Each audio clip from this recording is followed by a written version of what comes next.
ॐ स्थापकाय च धर्मस्य सर्वधर्मस्वरूपिणे अवतारवरिष्ठाय रामकृष्णाय ते नमः।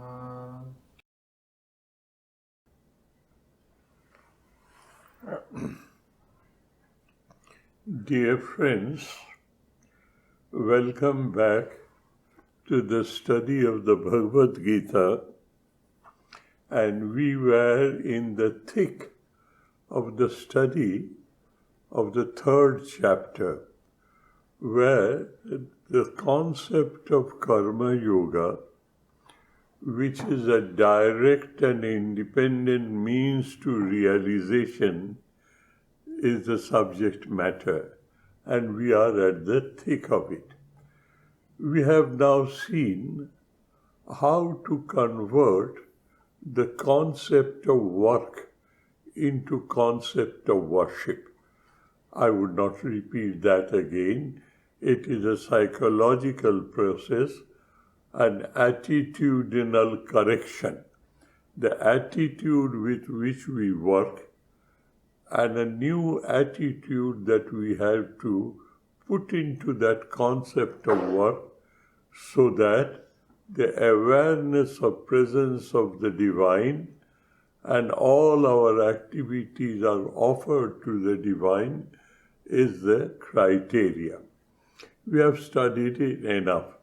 Now, having said everything, even going to the extent of saying, Sri Krishna says that evam pravartitam chakram na anuvartati ihaja aghayurindriya rama mogham partha sajivati.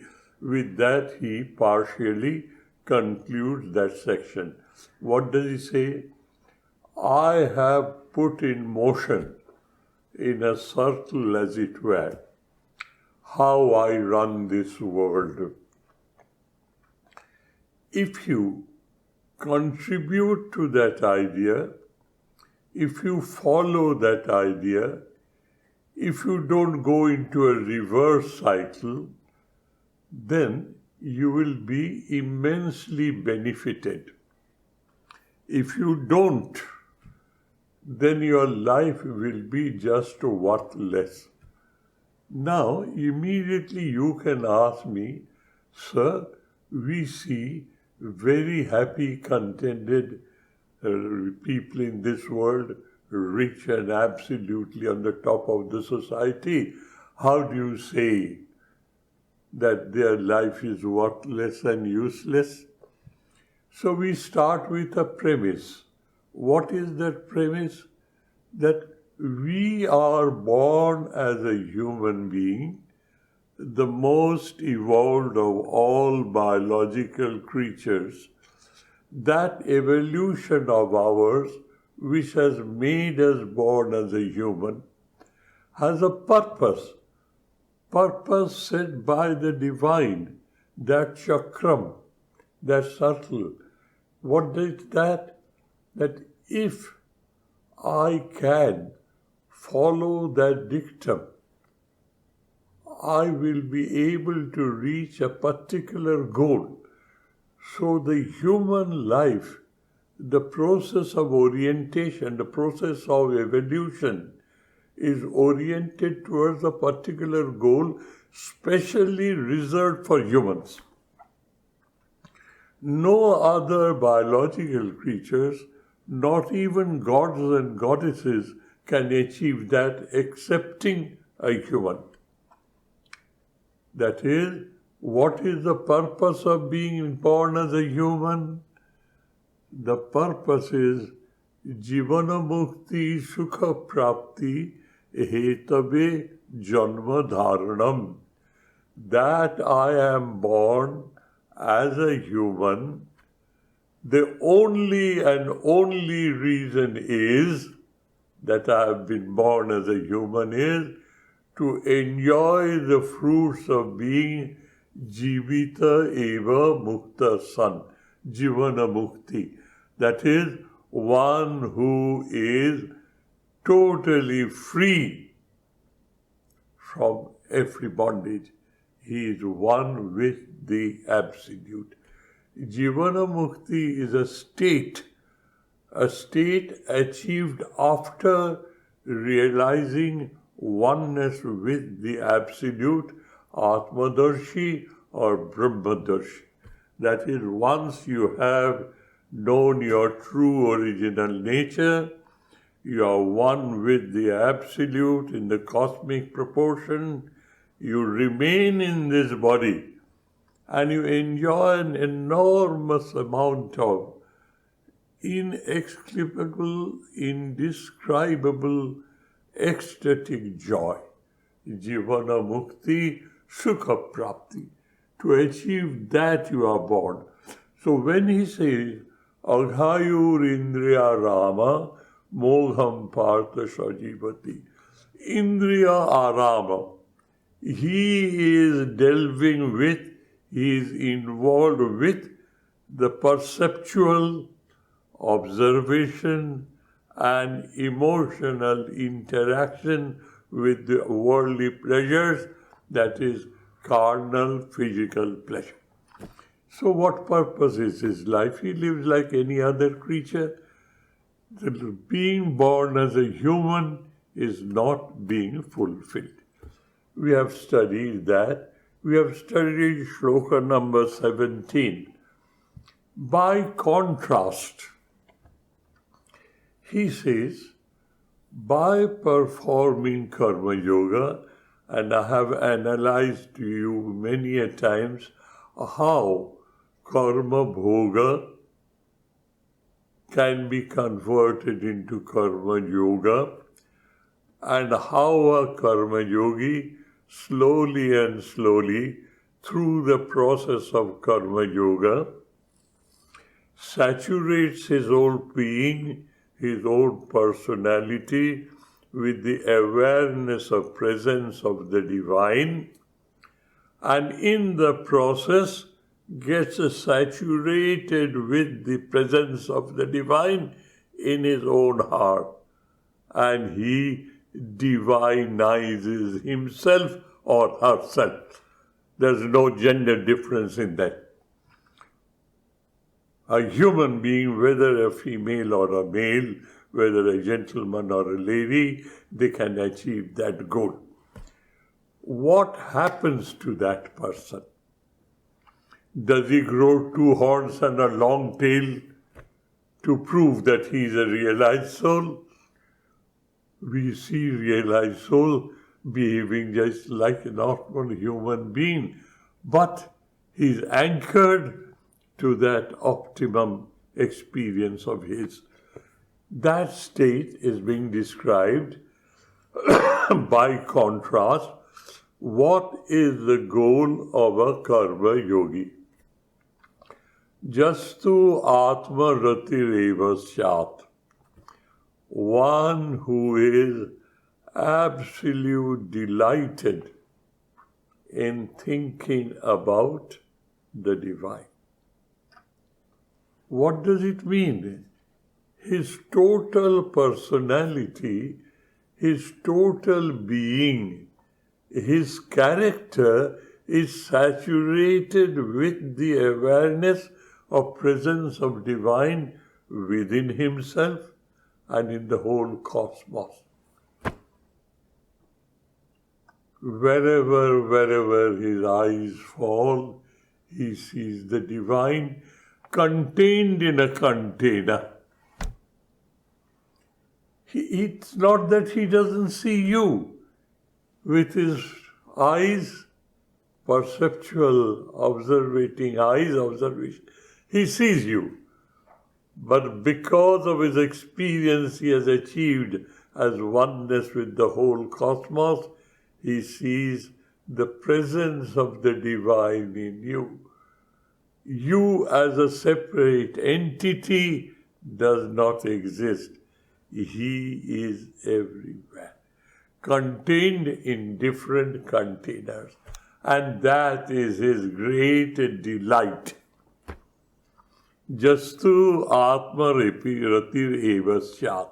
He is absolutely delighted in seeing the divine everywhere, and his life is a divine play with the divine, with all human emotions.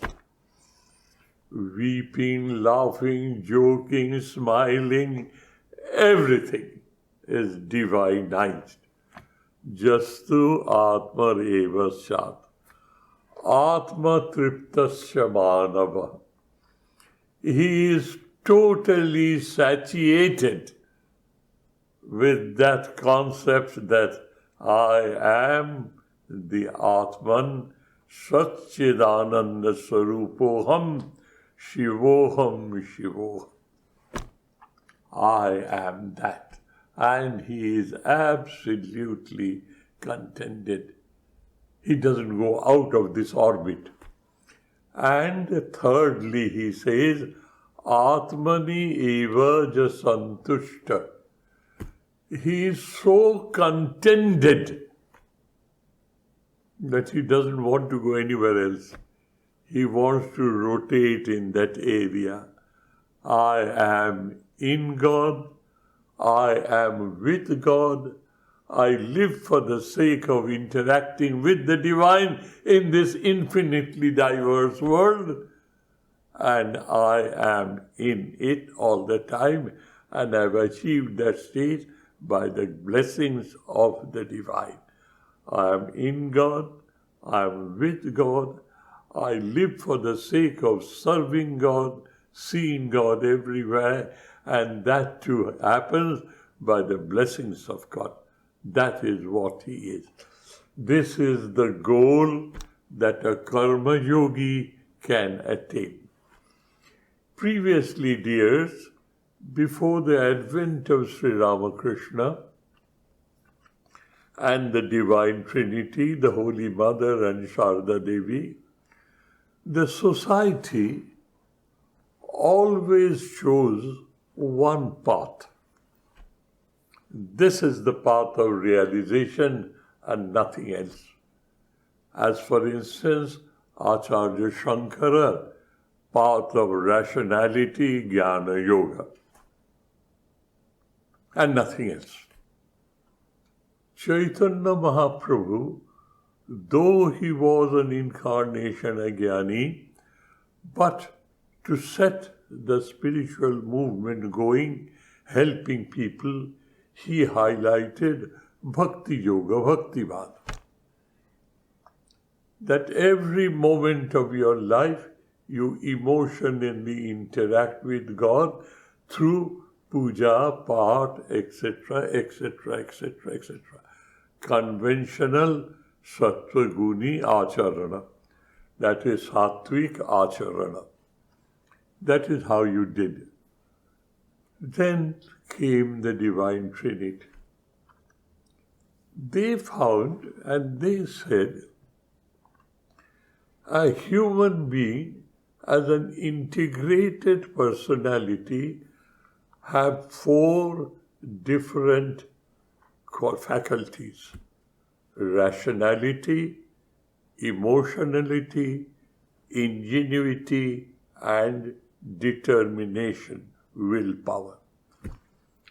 That is what we are: cognition, volition, emotion, will. That's the English way, the Western way of saying. Let us say rationality, emotionality, ingenuity, and willpower. What is ingenuity? An element of freedom. What is that? Kartum akartum annatha kartum va shakyam. Please don't get upset with these words. What does it mean? You stay, say, 5 or 6 kilometers away from the ashram. There are 4 or 5 different routes by means of which you can come to the ashram. I, as your well-wisher, I said, why don't you take that way? I prescribe to you that this is the route that you should take. You listen to me, with all respect and regard, and then you say, there are too many traffic lights on that route. I would like to travel by a route where there is no traffic lights. You can listen to me, you may not listen to me, and you have the right to do the thing the way you want to do it. Kartum, you follow my instructions. Akartum, you don't follow my instructions. But you reach your goal by a route that is suitable to you. That freedom is given to you. That is known as human ingenuity. And the fourth is willpower. I will. I must, I should, I will. This is the willpower. These four faculties should grow simultaneously. Otherwise, you will grow tangentially. I will give you an example of what is tangential growth, and you will be surprised how could it happen. But the person who made it happen, he says, I am right, and he says he is right. And from the absolute point of view, says, yes, he is right. But he is heartlessly right. He is rationally right, but as far as emotion is concerned, he is heartlessly right. Would you like to be a heartless person? Would you like to stifle your emotion? Why don't we enjoy an integrated growth of our personality? Karma Yoga is an integrated growth of our personality.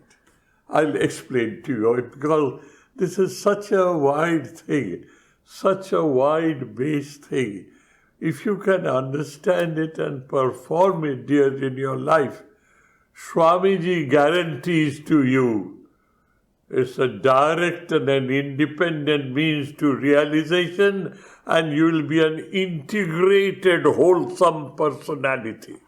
There will be no tangentiality in you, integrated whole. I'll give you that example. A Jnana Margi and the situation in life. When I just left home after a few years, that is 75 years ago, I had a desire to see how the Orthodox Swamis live in Rishikesh and Swargashrama and Haridwar. There's a separate area where they used to live, Jhadi, a forest of sesame trees. There are small little huts all over, and the Swamis lived there as a community. Because of our lack of personal hygiene, and cholera used to be a seasonal epidemic, one Swami, young one, had an attack of cholera. In those days, when there was a total dehydration of a cholera patient, total dehydration, people used to get dehydrated and thirsty. So that Swami who was dying, he was weeping and wailing for water. And in those days, one of the treatment was, don't give him water, then he will not pass out water.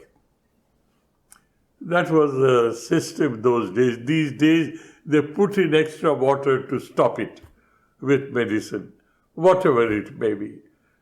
People, that Swami was crying for water. I was a young brahmachari of 22 years of age. I was sitting aside and seeing.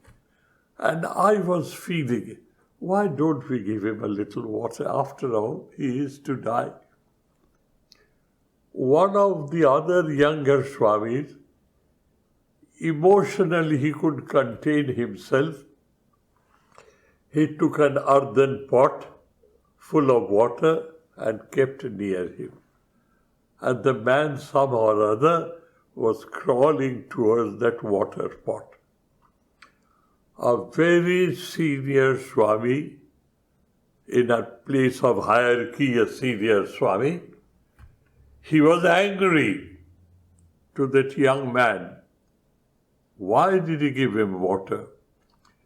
His prarabdha says, his karma phala says, he will die of thirst of water.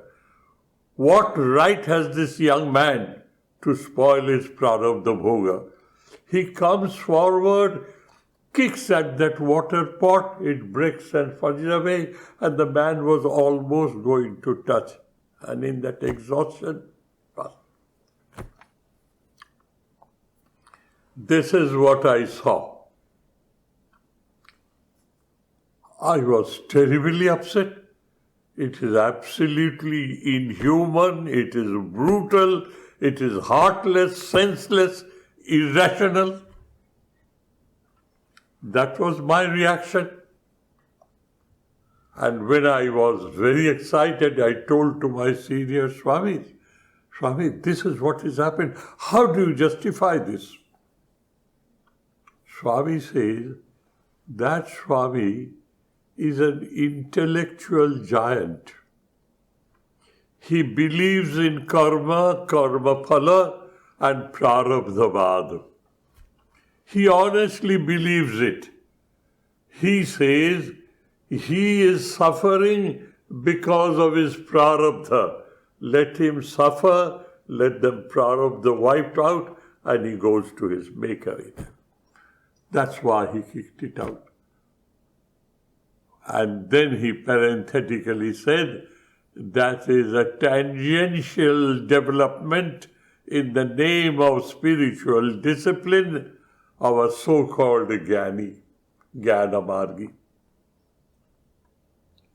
Similarly, in Bhakti Marga we see that in the excitement of doing kirtan and dancing and etc., they lose all control on themselves and they are licentious in their personal life, but a bhakta in a public life. There are examples. What is it? Balance between rationality and emotionality has not been struck. Now look at Karma Yoga. Why Swamiji preached Karma Yoga is the performing religion of the modern day, in the modern world. That was his words. Why did he say so? I asked one of our very senior Swamis, Swami Madhavanandaji, and we thought after Sharat Maharaj, Swami Sridharananda, Madhavanandaji was a true representative of what Swamiji said as Karma Yogi. There are so many instances in his life, I don't want to crowd it. I'll tell you what interaction I had with him. One day I asked him, Maharaj, why so much of emphasis is being given on Karma Yoga in this organization? What for? Why not Bhakti, Jnana and Yoga, psychic control? He said, cool down, my young man. So very wonderful. Cool down, young man, cool down. Make yourself receptive to listen what I want to say. Don't be so excited. Cool down and listen. He says, who is a Karma Yogi? A Karma Yogi has intellectually and rationally, mind now each word. It is a statement of a realized soul who has realized the Absolute through Karma Yoga. He has the fullest authority to tell you what is the correct way of performing Karma Yoga. He says, what you are supposed to do to convert your flow of life, interacting with the awareness of presence of God. Isn't it? Yes, sir, that is Karma Yoga. What does it necessarily mean as a precondition? it necessarily means as a precondition that you have educated to consider and convince that the whole cosmos is full of presence of the divine. There is not a speck of space, not an iota of time where divine is not. Am I clear? Then only you practice seeing God everywhere and serving God everywhere. So rationally, you have educated yourself the awareness of the presence of the divine in every moment of time, in every speck of space. Are you clear? I said, yes, sir, I do understand. This is what Jnana Marga is, to be a proper Karma Yogi. To be aware of the presence of God is a path of Jnana Marga. Rationally, you are convinced, yes, the whole world, the whole cosmos is saturated by the divine. And there are so many statements by all religions of the world. Then comes Bhakti Yoga. You very lovingly, respectfully, with all veneration, you are doing something. Why? You love your God, your beloved God, and as a pursuer of thoroughness, correctness, perfection, excellence, you are doing it to offer it to God. You are emotionally involved with the awareness of presence of the divine everywhere. Jnana Marga, Bhakti Marga has coalesced together. Now we say, why do you confine yourself? Perform worshipping in a place of worship when you know either it is a clay statue or a porcelain statue or a plaster of Paris statue or a painting and a picture. And you say it symbolizes the absolute. There again your rationality is working, and you are told to get emotionally involved in the symbol. That is what worshipping in a place of worship is. Now, why don't you break open these four walls and say the whole world is a place of worship? Because there's not a speck of space or an iota of time where God is not. Now use your ingenuity. You, as a human being, you have a concept of duty. Perform your duty as a worship to God. And the organization expects you to contribute running the organization. And you will be given certain responsibilities which becomes your duty. Get up at 5 o'clock, have your wash, go to the temple, meditate.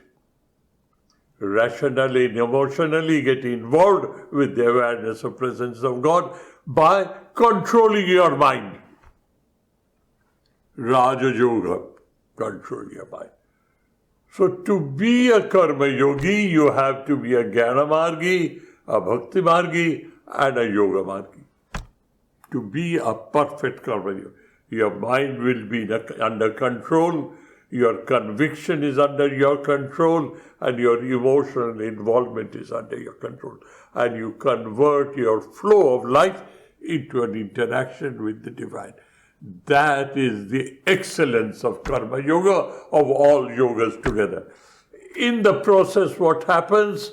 Your four faculties, rationality, emotionality, ingenuity, and willpower, four are equally involved to build up a wholesome character of a Brahmajnani. This is what it is. These are the words of people who have put into practice as a research scholar, as an experimenter. And having performed this research work and experimentation, they have achieved that goal, and they explain to you in the simplest possible term that don't grow tangentially. Don't be only an intellectual. Don't be only an emotional being. Don't always try to control your breath. Pranayama and this and that. Be practical. Try to saturate yourself slowly and slowly without disturbing your flow of life. Saturate yourself with the awareness of presence of God, because life and activity are synonymous. They mean the same thing. If you do so, the 17th shloka, the 17th verse, applies to you. Atmaratireva syat. You are absolutely delighted by thinking of that presence of the divine. I am the divine. The whole cosmos is the divine. The diversity is only name, form, qualities, and utilitarian value. I am the divine. Atmaratireva syat, atmatripti. Absolutely satiated. I don't want to go anywhere else. I'm happy. The urge to enjoy has found its goal. I enjoy being in myself. S with a capital S, not a small s. Atman. Atmani eva santushta. Nothing in this world can tempt me anymore. Come to me, I'll give you pleasure. Nothing doing. I have achieved what I have. Tasya, that person, he has freed himself from the bonds of duty. Tasya karma, tasya karyam na vidyate. This concept he follows up in the next shloka, shloka number 18. This has been mentioned, this shloka is explanation of the concepts that were there in that time. I'll bring it down to you for the modern age to understand. There were three incentives, three motivations: Abhyudaya, Nishrasha, and Pratyabhaya. Three concepts, I'll explain. Abhyudaya is excellence in this world, and you enjoy through your excellence. The world separated from the divine. The carnal world, the physical world, with our 5 sense organs, with our 5 active organs, and with our manabuddhi ahankara, we keep on enjoying ourselves. That is abhyudaya. Excellence, prosperity. Nishreyasha, to be free. The absolute excellence.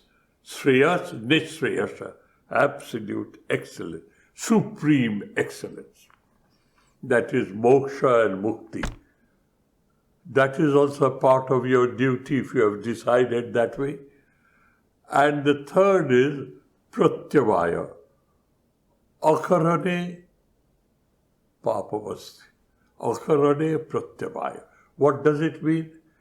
There are some things. The 5 yagyas or 5 rinas. Rishi rina, deva rina, pitru rina, manusya rina, pashu rina. You live in this world, isn't it? You are born a human with these 5 debts on your head, on your shoulders.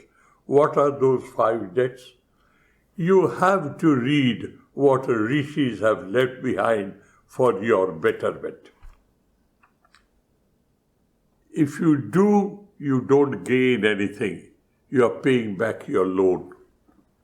That is, what they have earned and left behind for you, you follow that. If you don't do so, you are doing harm to yourself. Akarane pratyavayasti. If you don't do so, you are harming yourself. You are denying yourself the pleasure, the treasures, the precious treasures of life. Rishi Rina, Deva Rina, the forces of nature which protects you, you pay obligation to them. Rishi Rina, Deva Rina, Manava Rina, the society, Poshu Rina, Pitri Rina, your forefathers, you remember them.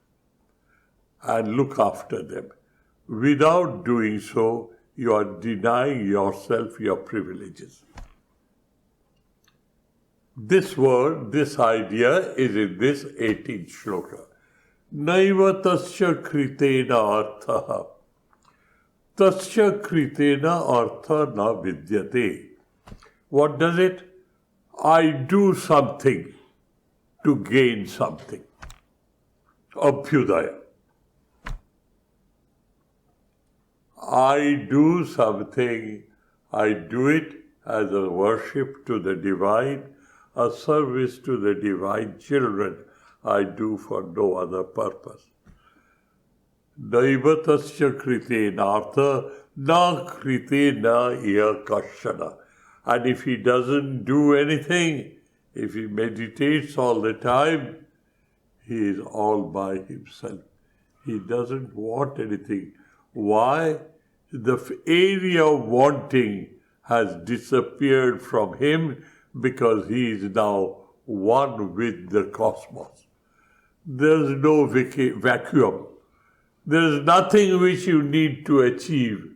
You have achieved what you have to achieve. Therefore, nothing in this world binds you down. Do this, don't do that. If you do not this, this will happen to you. If you do this, this is what you will gain.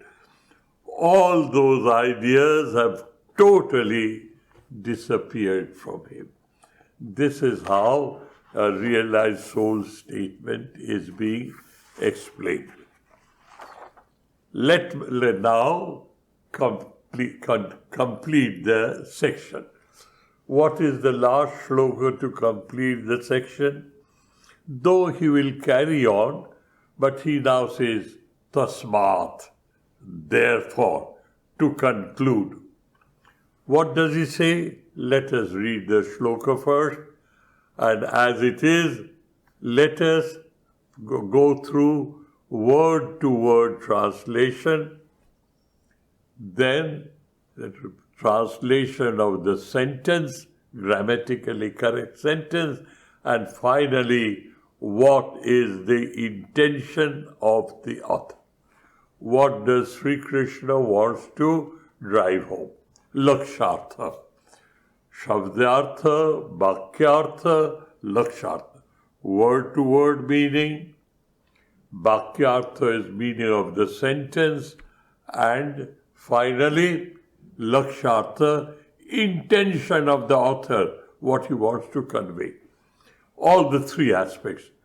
Tasmat asaktam satatam karjam karma samachara. First line of the verse. Tasmat. Therefore, with all the arguments that I have mentioned to you before, right from Shloka 9, Yagyarthat karmono andatra loko ayam karma bandhana. Tasmat karma konteya, etc., etc. Whatever it is. Here again he says, therefore, conclusively, asaktam karjam satatam karjam karma samachara. Satatam, without any break, without any interruption, without any interval, continuous. The fun of the game is, as of now, we are studying. Next moment, I have to mop up my floor to keep it clean. Satatam means don't make it segmental. This work is worship, this work is not worship. No. Attitudinally, you are continuously tuned to that attitude. Satatam means without any interruption, without any interval, without any break, without any hindrance. Tasmat asaktam, without any expectation, any attachment, and with an attitude of performing my duties. Karyam karma. Karyam karma means duty, work, which is now converted into your duty. Therefore, continuously perform the performance of your duties of life without any attachment with the expectation. Samacharaha, samyakacharana. That is, try to be perfect. The work that you are doing physically must be correct, must be thorough, must be perfect, must be excellent, without any attachment. Why? You are serving your God. This is the conclusion. That means the type of work is of no consequences. Attitude with which you do the work is of consequence. And he is highlighting that attitude.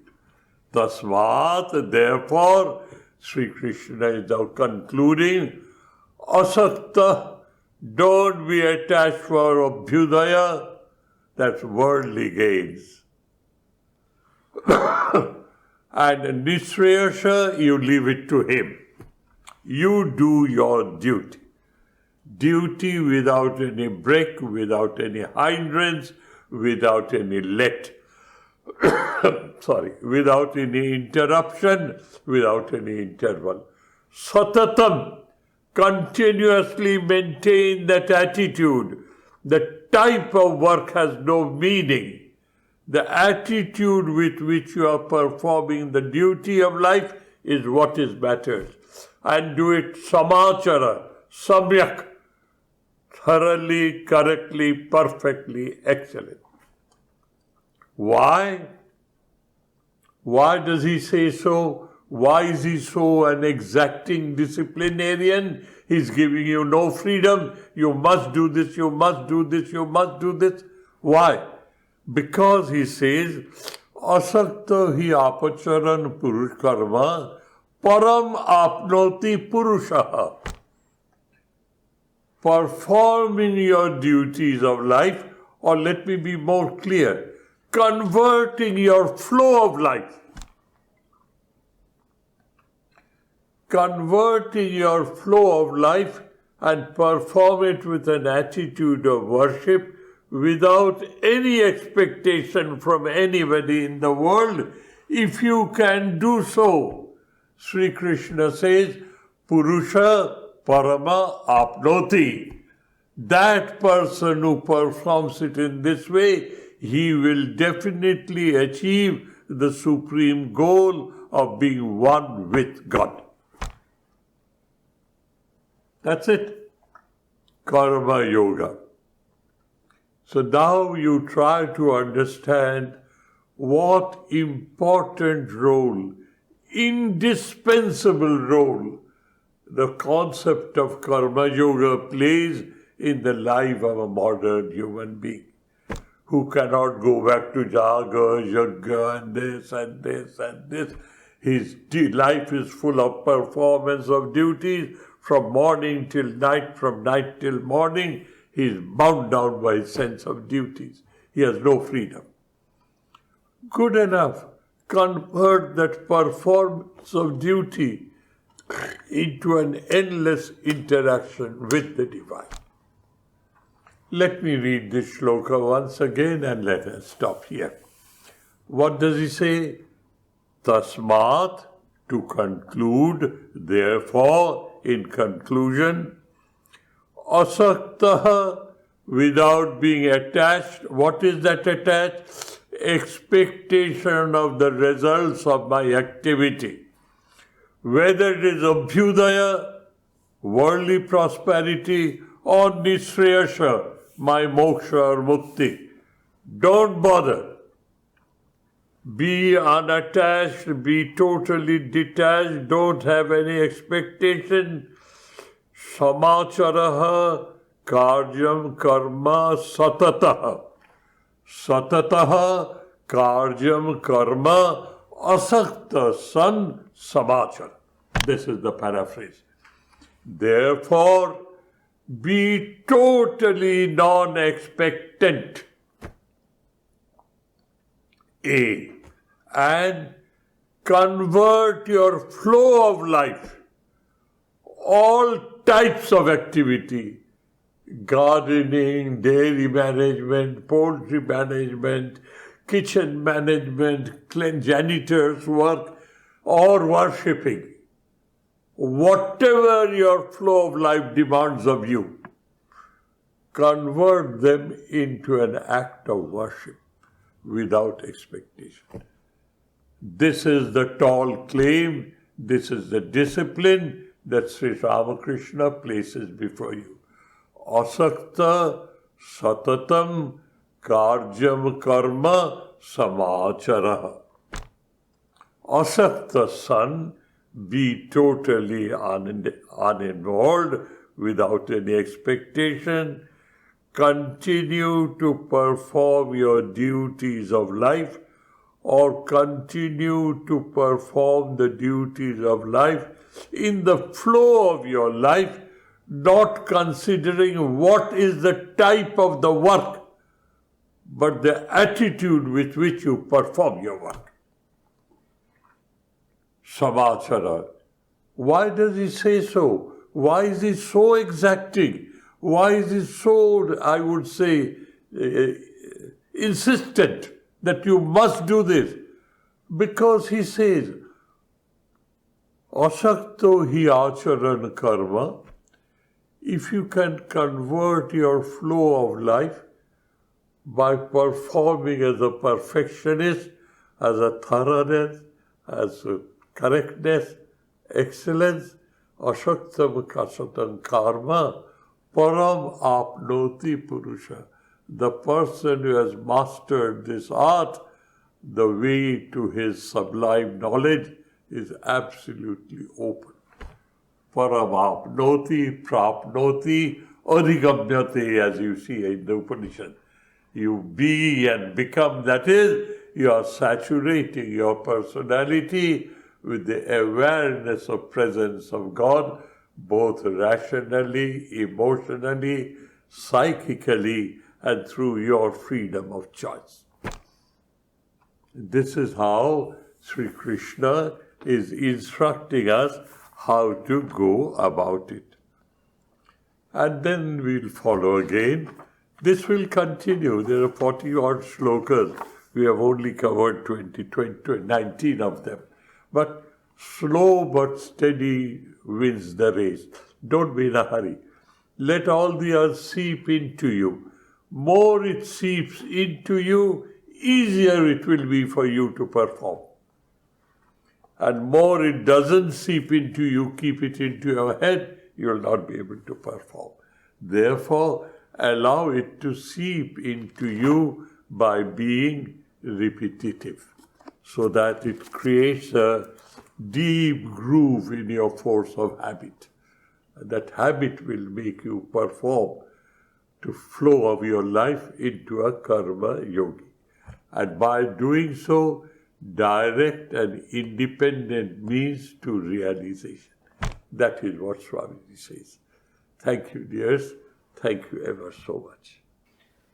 ॐ शान्ति शान्ति शान्तिः हरिः ॐ तत्सत् श्रीरामकृष्णार्पणमस्तु।